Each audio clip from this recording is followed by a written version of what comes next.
how to turn off notifications from any particular chat in your Microsoft Teams. So hey guys, welcome to this tutorial. In this tutorial, I'll be guiding you through the exact steps on how you can mute any particular chat in Microsoft Teams.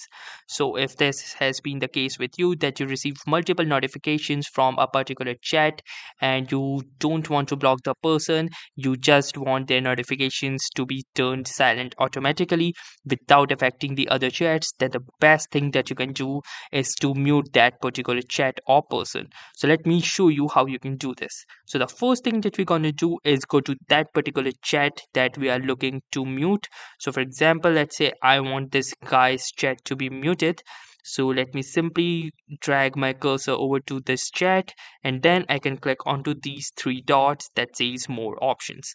Once I click here, I can see this option that says mute. So simply click onto this mute option, and now you can see this particular cross ring icon that states that this particular chat has been successfully muted.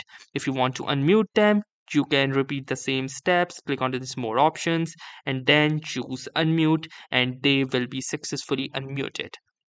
So that's how easily you can mute or unmute any person in Microsoft Teams. So that was all for this tutorial. Thanks for watching and have a wonderful day.